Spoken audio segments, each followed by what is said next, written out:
Wine is my friend, or is it? All right, guys, so for you guys that don't know, I've been wearing a CGM monitor now for almost going on a week, okay? We did a red wine glucose testing the other day.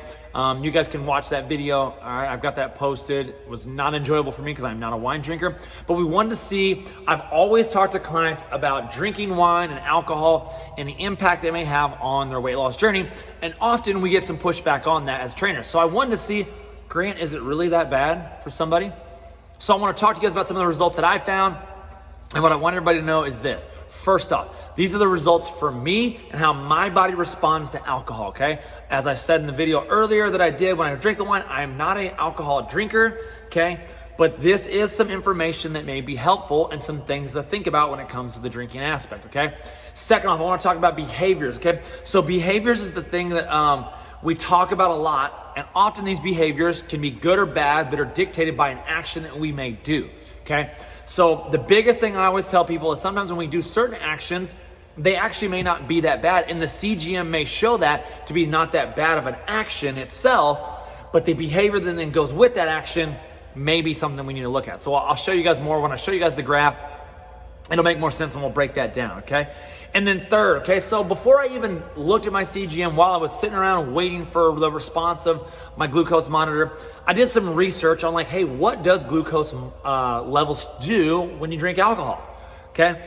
And it was interesting that I found some data that was quite interesting, some studies that have been done on this for glucose monitoring, which is so amazing.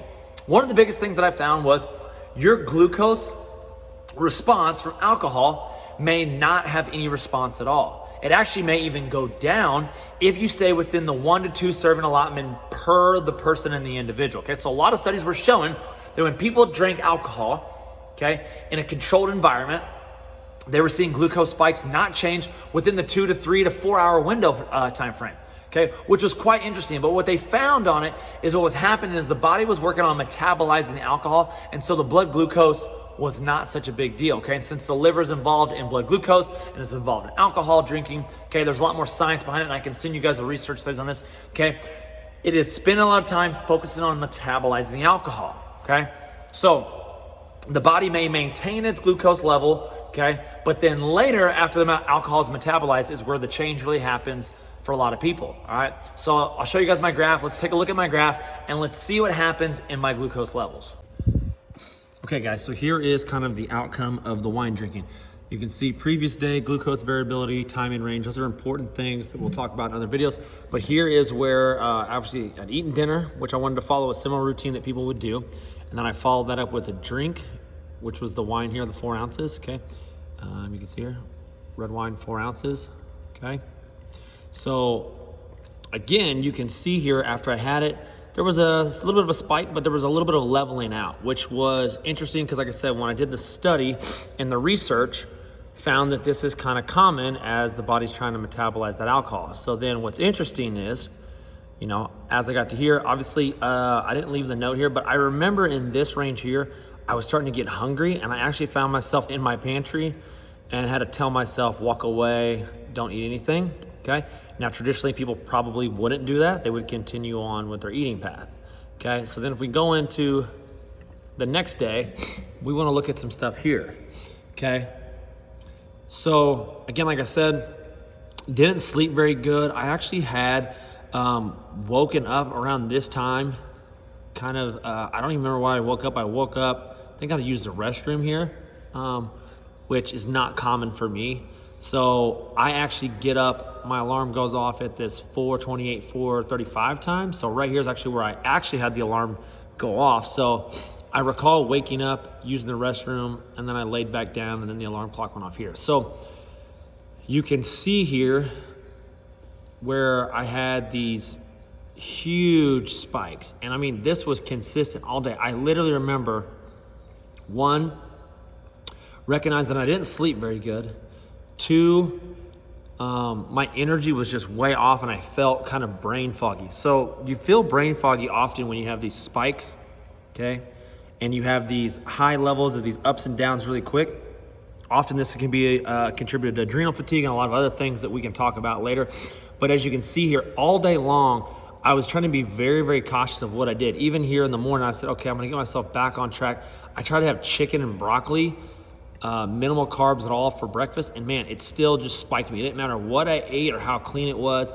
My spikes continued to be bad throughout the day. So right here's where I actually had some white rice because I just said, forget it. I started having low energy. So I had some rice here, and you can see I started kind of stabilizing back out here, and then I went into my evening routine. So you can see kind of my evening routine and my evening night. I'm usually in that 90s to 100 range, somewhere there. Okay, when I drank the drink, I believe I was 86 or so. But you can see here my glucose variability, we try to shoot for this to be 10 or less. So I'm on the high side here. My average glucose is on the high side. I'm in the yellow. My time in range was very bad. I have keeping a very good track of my glucose variability and my time in range for the most part. You can see here I'm at 84, which I'd like to be better, but what really threw me off on this time in range was that night, and then there was a couple other, you do a glucose test that kind of threw me off. So again, we don't look at just time in range. So many people think time in range, okay? But we wanna look at time in range and glucose variability. So I want this to be down for me and how I design my nutrition plans for people.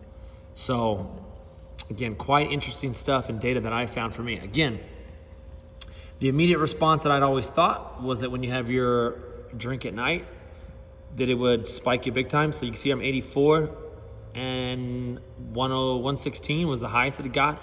And then it leveled out pretty quickly, which that's a good thing. It's not a problem whenever you have these spikes and then you level out. So the problem is obviously having the glucose variability being really high and your time in range being really, really low, okay? So what you can see, glucose variability here, higher than I'd like, and this time in range is way low, okay, for me and how I try to design it. So again, I am now almost 2 days later, and I'm still battling to get this thing to go back down. And I feel kind of cruddy still.